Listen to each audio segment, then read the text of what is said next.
सभी का अपना प्यारा सा यूट्यूब चैनल मैथ दीवानी विद्याकुल में। दोस्तों, आज के इस वीडियो में हम लोग हिंदी व्याकरण के एक मोस्ट इम्पोर्टेंट टॉपिक जिसका नाम है उपसर्ग, जी हाँ, जिसका नाम है उपसर्ग। साथियों, आज की इस वीडियो को आप शुरू से लेकर लास्ट तक देख लेते हैं ना, तो आप किसी भी तरीके का एग्जाम दीजिए, चाहे वो एकेडमी हो चाहे वो कंपटीशन वाला हो, हर एग्जाम में अगर आपके सिलेबस में हिंदी व्याकरण है तो यह टॉपिक 100% रहेगा ही रहेगा। और यहाँ से 2 या 3 नंबर का प्रश्न आपके एग्जाम में पूछ लिया जाता है। तो साथियों, आज के इस वीडियो को आप शुरू से लेकर लास्ट तक देख लेते हैं ना, तो उपसर्ग में आपको कहीं पर भी दिक्कत नहीं होगा और आप 100% सही मार्क कर आइएगा। तो साथियों, यदि आप इस वीडियो को शुरू से लास्ट तक देख लेते हैं ना, तो आपको एक भी डाउट नहीं बचेगा, क्योंकि मैंने हर चीज को बारीकी से मतलब एक्सप्लेन किया है।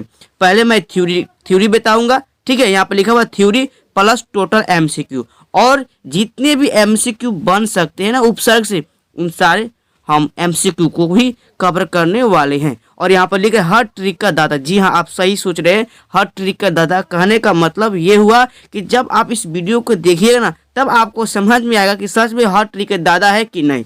तो चलिए आज की इस वीडियो को हम शुरू करते हैं। कहता है कि उपसर्ग किसे कहते हैं। जी हाँ दोस्तों, कह रहा है कि उपसर्ग किसे कहते हैं। आपसे अगर कोई पूछता है कि उपसर्ग किसे कहते हैं, तो आप क्या बताइएगा। देखिए, उपसर्ग किसे कहते हैं, लिखता है कि उपसर्ग किसे कहते हैं वे शब्दांश, जी हाँ ध्यान देना, जो किसी भी शब्द के पहले जुड़कर उसके अर्थ में परिवर्तन ला देता है, तो उसे ही हम उपसर्ग कहते हैं। मतलब समझिए कि मान लीजिए कोई शब्द है, यहाँ पर लिखा हुआ आज जन्म, ठीक है, तो इस आज जन्म का पहले आप संधि विच्छेद कीजिए, ठीक है, तो होगा आ धन जन्म। तो साथियों, ये जन्म जो शब्द है ना, ये एक शब्द है, ठीक है, ठीक है, और ये आ जो है ना, ये एक शब्दांश है। ध्यान से बारीकी से समझना, एकदम ध्यान से, यहीं पर आपका फोकस होना चाहिए, ठीक है। तो आ क्या एक शब्दांश है, तो मैंने क्या बोला, वे शब्दांश जो किसी भी शब्द के पहले आकर जुड़ जाता है और एक नए शब्द का निर्माण करता है। अब नए शब्द क्या बन गए यहाँ पर, आ जन्म, और इसका अर्थ भिन्नता होती है, इसके अर्थ में परिवर्तन ला देता है, तो उसे हम क्या बोलते हैं साथियों, बताइए जरा, उपसर्ग कहते हैं। वेरी गुड, आपने तो सही बोला। तो इसका मतलब ये हुआ कि यहाँ पे जो आ प्लस जन्म है, यहाँ पे आ एक क्या शब्दांश है, और इसी शब्दांश को तो हम उपसर्ग कहते हैं, क्योंकि ये शब्द के पहले आया हुआ है, ठीक है। तो इतना बात आपको समझ में आ गया होगा। यदि आप चाहते हैं कि जितने भी मैं चीज़ें कराऊं उस सब का PDF नोट्स ले लूँ, तो साथियों मेरा एक नंबर है, व्हाट्सएप नंबर, ठीक है, 6299434546। यदि आप सिर्फ थोड़ा सा मैसेज कीजिएगा, ठीक है, मैं आप लोगों को अपने व्हाट्सएप ग्रुप में ऐड कर दूंगा। वहां से आप इस सब का PDF आसानी से ले सकते हैं, और आप अपने बोर्ड एग्जाम की तैयारी, चाहे वह कंपटीशन की तैयारी हो चाहे आपके बोर्ड एग्जाम की तैयारी, आसानी तरीके से कर सकते हैं। मैं आपको बता दूं कि यहाँ पे मतलब व्याकरण के जितने भी टॉपिक है, सारे के सारे टॉपिक थ्योरी प्लस MCQ कराने वाला हूँ। इसलिए इस चैनल को आप सपोर्ट कीजिए और चैनल के साथ जुड़े रहिए एकदम मजबूती तरीके से, ताकि मैं ये सारे के सारे चीज़ आपको दे पाऊँ। तो चलिए नेक्स्ट देखते हैं। कहता है कि कुछ महत्वपूर्ण उपसर्ग, जी हाँ, कुछ महत्वपूर्ण उपसर्ग हैं। क्या क्या, आ, अधि, नि, अनु, उप। अब कैसे शब्द बनता है, ध्यान से सुनना। कहता है कि आ से क्या बन गया, आमरण, ठीक है, आ जन्म, जी हाँ, आ जन्म, ठीक है, आयात भी कह सकती हो, ठीक है। अधि से क्या बनेगा, अधिकार। नि से क्या बनेगा, निश्चय, ठीक है, निश्चित, क्या बोल सकते हो, निश्चित, ठीक है, ओके। आगे देखते हैं। अनु से क्या क्या बनेगा, ध्यान से सुनना और बातों को बारीकी से समझना। अनु से क्या बन सकता है, तो अनुकूल, क्या बनेगा, अनुकूल, अनुपयोगी, जी हाँ, अनुपयोगी, ये बनता है कि नहीं बनता, बिल्कुल बनेगा। तो अनुधन उपयोगी, उपयोगी क्या हो जाएगा, शब्द हो जाएगा, अनु क्या हो जाएगा, शब्दांश हो गया, और शब्द के पहले शब्दांश जुड़ गया, दिस इज अ उपसर्ग, ठीक है। अब यहाँ पर ध्यान से सुनना, कहते उप से क्या क्या बनेगा, तो उप से क्या क्या बनेगा बताइए आप जरा। तो उप से बनेगा उपदेश, उपकार, उपयोग भी बन सकते हैं साथियों, ठीक है, उपयोग भी बनेगा। तो ये सारे के सारे क्या है साथियों, हमने अभी जितना मोस्ट इम्पोर्टेंट आपका उपसर्ग है। तो अब यहाँ आपको थ्योरी वाला जितना भी पोर्शन था, थ्योरी वाला जितना भी कंसेप्ट था हिंदी व्याकरण के अकॉर्डिंग, वो सारे के सारे हमने कंप्लीट करा दिया है। अब हम इसके जितने भी एमसीक्यू बन सकता है उन सारे एमसीक्यू को करने वाले हैं। तो प्लीज़ इस वीडियो को शुरू से लेकर लास्ट तक देखिए, 100% आपका एक भी एमसीक्यू नहीं छूटेगा आपके एग्जाम में, ठीक है। तो चलिए एमसीक्यू को हम देखते हैं, ठीक है। तो चलिए आज का हमारा पहला एमसीक्यू है, कहता क्या है, बातों को समझते चलिए और आप इसका आंसर लगाते चलिए, ठीक है। Okay, thanks. चलिए देखते हैं। कहता है, क्या कहता है कि आमरण शब्द में कौन सा उपसर्ग है। ध्यान दीजिए, आमरण शब्द में कौन सा उपसर्ग, इस बात को आपको समझना है। तो देखिए एक बात बताता हूँ मैं, यदि आप उपसर्ग बनाते हैं या आप प्रत्यय बनाइए, ठीक है, ध्यान सुनिए, चाहे आप उपसर्ग बनाइए चाहे आप प्रत्यय बनाइए, ठीक है, या आप संधि बनाइए, तो आपको करना क्या है, कुछ नहीं करना है, बस आपको कर देना है संधि विच्छेद। जी हाँ दोस्तों, आप सही सुने, अगर आप संधि विच्छेद कर लेती हैं ना तो आपका आंसर 100% एक्यूरेट आएगा, 100% सही आएगा। तो चलिए पहले हम इसको संधि विच्छेद करते हैं, क्या रिजल्ट आता है, ठीक है। ओके, तो देखिए हम लिखते हैं संधि विच्छेद, इसका करते हैं बहुत ही मस्ती तरीके से। ध्यान से सुनिए, हम करते हैं आमरण का संधि विच्छेद, लिखेंगे आ धन मरण।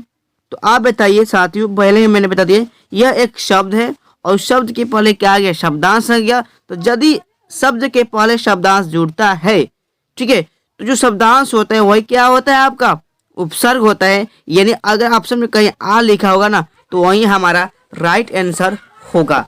तो option number A is the correct answer. जी हाँ दोस्तों, आप सही आंसर लगाए हैं, option number A is the right answer. चलिए हम नेक्स्ट क्वेश्चन को देखते हैं। नेक्स्ट क्वेश्चन कहता है कि अधिकार शब्द में कौन सा उपसर्ग है, बताइए जल्दी। तो इसका जो राइट आंसर होगा option number C is the right answer. I hope आप लोगों के मेरे थ्योरी वाला पोर्शन 100% समझ में आया होगा। तो इसका राइट आंसर क्या होगा, option number C is the right answer. जी हाँ दोस्तों, चलिए हम नेक्स्ट क्वेश्चन देखते हैं।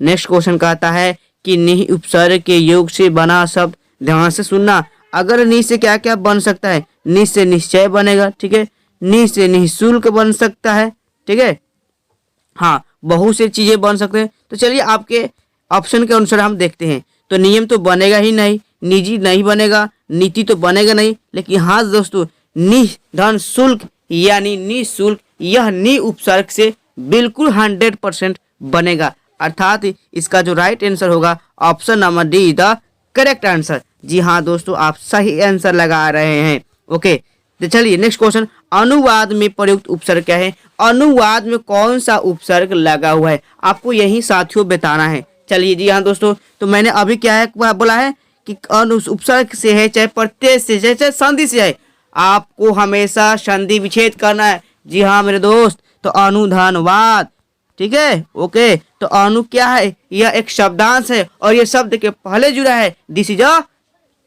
क्या बताइए, परिफिक्स, यानी यही हमारा क्या हो गया, उपसर्ग हो गया। तो अगर कहीं पर अनु दिया होगा वही हमारा राइट आंसर होगा। तो चलिए देखते हैं अनु कहाँ लिखा हुआ। जी हाँ दोस्तों, option number B is the right answer, यहीं पर हमारा अनु लिखा हुआ है, यही हमारा क्या होगा, राइट आंसर होगा। साथियों अगर आपको मजा आ रहा होगा तो इस वीडियो को लाइक कीजिए, कमेंट कीजिए और इस वीडियो को अधिक से अधिक शेयर कीजिए, ताकि जिस भी स्टूडेंट को लगता है कि नहीं ग्रामर एक बहुत ही हार्ड सब्जेक्ट है, बिल्कुल नहीं मैं हार्ड करने दूंगा।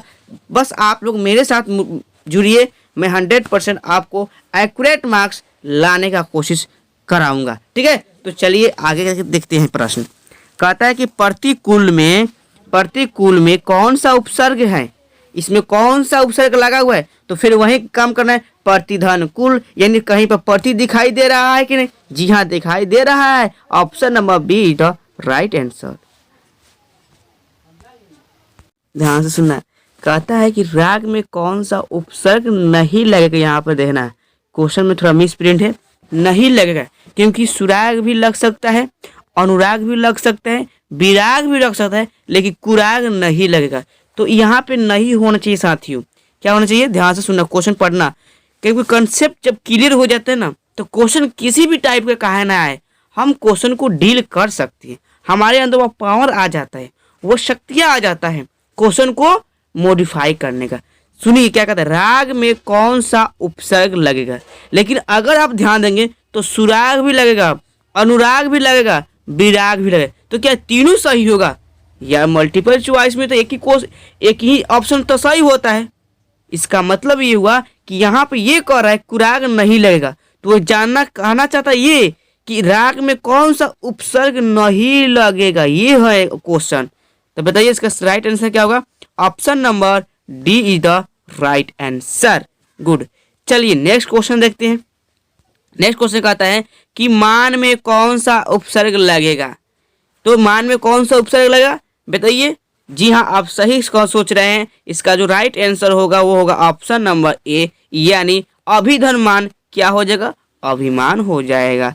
चलिए नेक्स्ट क्वेश्चन देखते हैं। कहता है कि निश्चय में कौन सा उपसर्ग लगा है।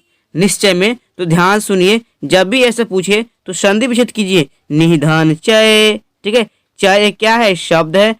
निह क्या है? शब्दांश है। तो शब्द के पहले लग गया, वही हमारा क्या होता है? उपसर्ग होता है। अर्थात कहीं पर हमें नहीं दिखाई देगा, वही हमारा राइट आंसर होगा, यानी option number B is the correct answer. जी हाँ, आप सही सोचे, सही बताए। चलिए नेक्स्ट क्वेश्चन कहता है कि उपसर्ग का प्रयोग होता है। ठीक है, ये उपसर्ग का प्रयोग कहाँ होता है? ये मोस्ट इंपॉर्टेंट है। जी हाँ, ये मोस्ट इंपॉर्टेंट है। तो चलिए इसका राइट आंसर आप लोग बताइए। तो क्या आप इसका राइट आंसर ढूंढ पाए कि नहीं? ध्यान सुनिए क्या लिखा हुआ मैं बताता हूँ। शब्द के आरंभ कहे तब या भाई पहले कहे तब, बातवा सेम है। मध्य का मतलब होता है मध्य, ठीक है।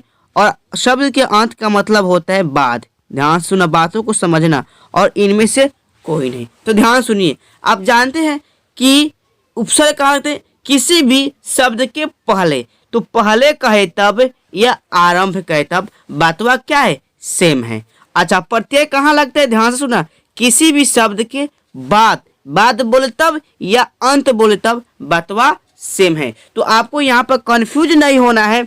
आरंभ लिख दिया, मध्य लिख दिया, अंत लिख दिया। आपको यही एक बात समझना है कि आरंभ का मतलब वही भी होता है पहले, और मध्य का मतलब मध्य ही होता है, और अंत का मतलब होता है बाद। तो आप आई होप आप इसका आंसर ढूंढ पाए होंगे। यदि अभी ढूंढ पाए तो जल्दी से कमेंट कीजिए कमेंट बॉक्स में। तो मैं बता दूं, इसका जो राइट आंसर होगा option number A is the correct answer. क्यों? आरंभ का मतलब ही होता है मेरे साथियों पहले। जी हाँ, पहले। तो आप जानते हैं कि किसी भी शब्द के पहले कोई शब्दांश जुड़ता है ना, तो वही हमारा क्या होता है? उपसर्ग होता है। तो इसका जो राइट आंसर होगा option number A is the correct answer. जी हाँ, मॉडिफाई करके बताइए। चलिए नेक्स्ट क्वेश्चन कहता है कि उत उपसर्ग के योग से बना शब्द नहीं है। पहले वाला ही क्वेश्चन जैसे कि 8 की 9 में देखिए वैसा ही क्वेश्चन है। तो देखिए क्या क्या नहीं बन सकते। उत्कर्ष, तो उत्धन कर्ष ये तो बनेगा भाई। उपवन ये नहीं बनेगा। उत्तरपन उत्पन्न बनता है। उत्धन सा उत्साह बनता है। तो इसका जो राइट आंसर होगा वो होगा option number B is the correct answer. जी हाँ, आप सही सोचे, option number B is the correct answer. चलिए नेक्स्ट क्वेश्चन देखते हैं। कहता है, क्या कहते हैं ध्यान से सुनना, सम उपसर्ग के योग से बना कोई शब्द है। तो समधन मेलन सम्मेलन। जी हाँ, समधन मेलन सम्मेलन होगा। अर्थात इसका जो राइट आंसर होगा वो होगा option number see the correct answer. चलिए नेक्स्ट क्वेश्चन देखते हैं।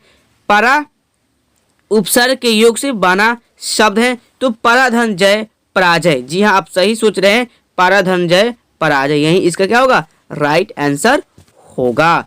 चलिए नेक्स्ट क्वेश्चन देखते हैं। कहता है कि निर्जन में कौन सा उपसर्ग है। फिर ऐसा आप पूछ दिए ना, तो फिर आपको इसको क्या करना है? संधि विच्छेद करना है। तो कैसे कीजिएगा? निहि निहि धन जन, निहि धन जन क्या बनेगा? निर्जन बनेगा। कहीं पर नहीं ऑप्शन होगा, वही हमारा क्या होगा? राइट आंसर होगा, यानी ऑप्शन नहीं बोले तब या निर्भर, यहाँ पर होना चाहिए, नहीं दे कोई बात नहीं। तो इसका जो राइट आंसर होगा option number A is the correct answer. ठीक है, अगर मान लीजिए, ध्यान सुनिए, निर्धन जन, सॉरी यहाँ पर निर्धन जन होगा, निर्धन जन होगा यानी निर्जन होता है, option number B is the correct answer होगा। इसके लिए सॉरी ये नहीं होगा, निर्धन जन होगा। कैसे संदर्भित करेंगे, निर्धन जन बराबर होता है निर्जन, अर्थात option number B is the correct answer. मैं कभी भी आप लोगों को गलती आंसर नहीं बताता हूँ और गलती पढ़ाता भी नहीं हूँ, क्योंकि आप नॉलेज गलत काहे के ले लीजिएगा, बाद में आपका बहुत ही दिक्कत तकलीफ होगा। ठीक है, तो थोड़ा मिस प्रिंट हो जाता है, इसके लिए आई सॉरी। चलिए नेक्स्ट क्वेश्चन कहता है कि निस्तेज में कौन सा उपसर्ग है। तो ध्यान से सुनिए, हम लिखते हैं निस्य, निस्य धन तेज, क्या हो जाएगा, निस्तेज। तो इसका जो राइट आंसर होगा option number C is the correct answer. अब बहुत से साथी तो ये लगा देंगे ये वाला, तो ध्यान देना यहाँ पर जब इसका संधि विच्छेद करोगे ना तो आधा स आएगा।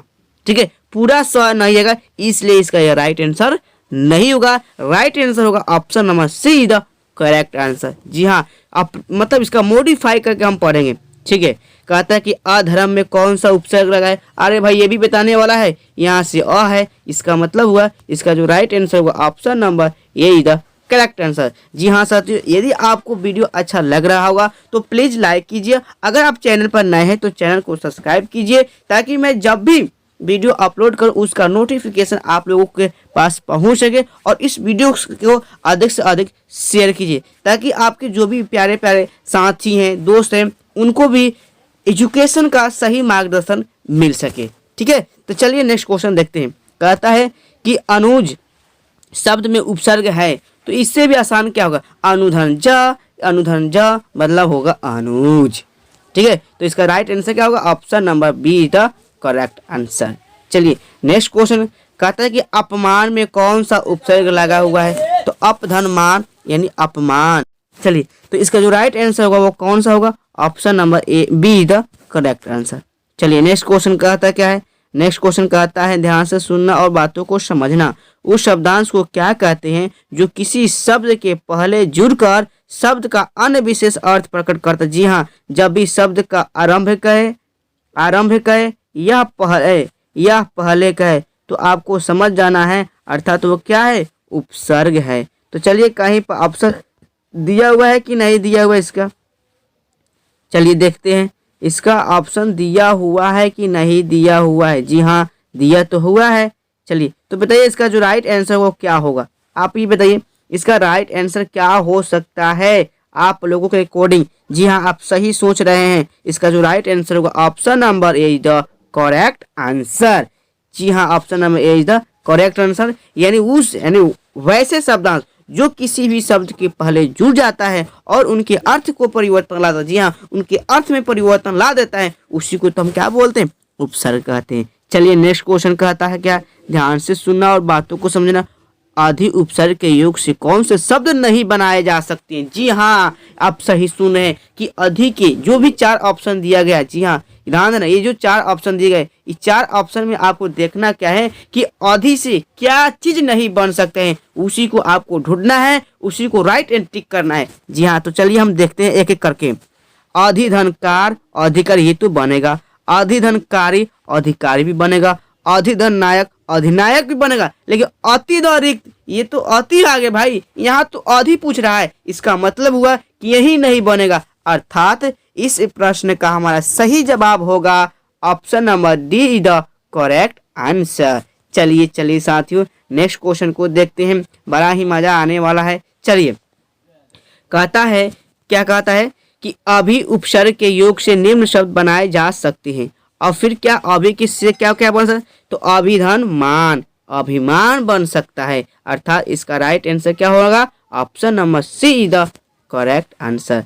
चलिए नेक्स्ट क्वेश्चन कहता है कि उपसर्ग ऊपर उपसर्ग से बने शब्द कौन है। जो 4 ऑप्शन दिया गया ना, इस 4 ऑप्शन में आपको देखना है कि कौन ऐसा उपसर्ग है, ठीक है, कौन ऐसा शब्द है जो पर से बना हुआ है। तो हम ध्यान दीजिए, पर धन बर परबल ये भी बना हुआ है, पर धन गति ये भी बना हुआ है, पर धन कृति ये भी बना हुआ है। अर्थात इसका जो राइट आंसर होगा option number D is the correct answer. चलिए नेक्स्ट क्वेश्चन कहता है क्या है, नेक्स्ट क्वेश्चन कहता है क्या कहता है कि कार में कौन सा उपसर्ग लगेगा। जी हाँ, कार में कौन सा उपसर्ग लगेगा, तो उपधन कार यानी उपकार होता है। अर्थात इसका राइट आंसर होगा option number A is the correct answer.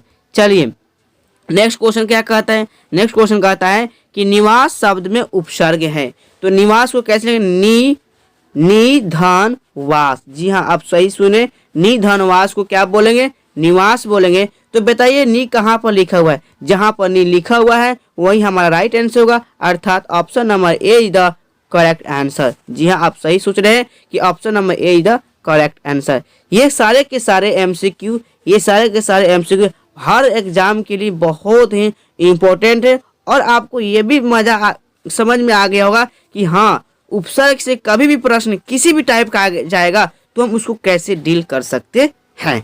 ठीक है, चलिए नेक्स्ट क्वेश्चन क्या कहता है, ध्यान सुनना। पराजय में कौन सा उपसर्ग लगाएगा, तो आप जानते हैं कि पराधन जय, पराधन जय, तो परा क्या होगा, यही आपका उपसर्ग होगा। अर्थात option number B is the correct answer.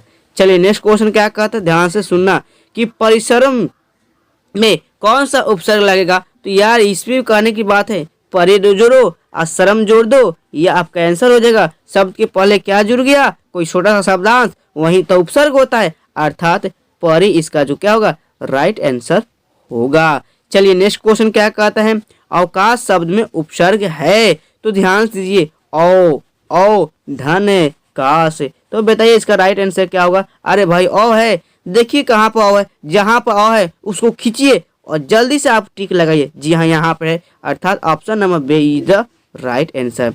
चलिए नेक्स्ट क्वेश्चन क्या कहते हैं, ध्यान से सुनना। परि उपसर्ग के योग से बने शब्द नहीं है, अब देखना नहीं है।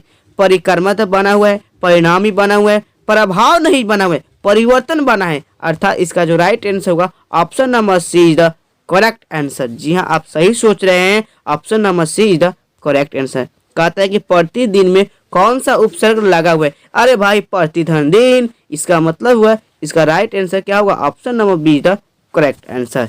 चलिए नेक्स्ट क्वेश्चन, गुण कहता है कि गुण में कौन सा उपसर्ग लगा है, तो गुण में कौन सा उपसर्ग लगेगा। ध्यान सुना, क्वेश्चन को बारीकी से पढ़ना और आंसर देना ही आप लोगों का दायित्व होता है। ठीक है, किसी तरीके से क्वेश्चन मत पढ़ लीजिए, किसी तरह आप सोचिए मत, सोच समझ कर पढ़िए। ठीक है, क्या कर रहा है आपके से प्रश्न।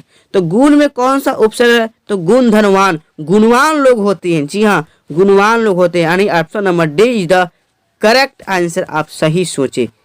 ठीक है, सॉरी, गुणवान आपसे पूछ रहा है कि उपसर्ग में लगाना है, तो गुण में कौन सा उपसर्ग लगेगा, तो अवगुण होता है। अर्थात option number B is the right answer. ये हमको प्रत्यय में समझ में आ गया, ये नहीं होगा। ठीक है, चलिए ये आपका इसका राइट आंसर होगा। चलिए नेक्स्ट क्वेश्चन देखते हैं। अनपढ़ शब्द में, अनपढ़ शब्द में कौन सा उपसर्ग लगा है, तो आप इससे भी आसान क्या आ गया यार, अन धन पढ़। जी हाँ, तो अन क्या है, कहीं पर अन दिखाई दे वही आपको राइट आंसर हुआ, यानी option number be the sorry A is the correct answer.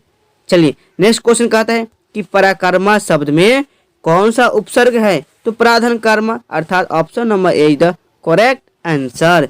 साथियों, ये वीडियो अच्छा लगा हो तो लाइक कीजिए, कमेंट कीजिए और इस वीडियो को अधिक से अधिक शेयर कीजिए। अगर आप चैनल पर पहली बार हैं तो चैनल को भी सब्सक्राइब कीजिए। और मैं बता दूं कि इस चैनल पर एकेडमी से रिलेटेड और कंपटीशन से रिलेटेड पूरे चीज़ों को व्याकरण हो की तैयारी आसानी तरीके से कराया जाता है।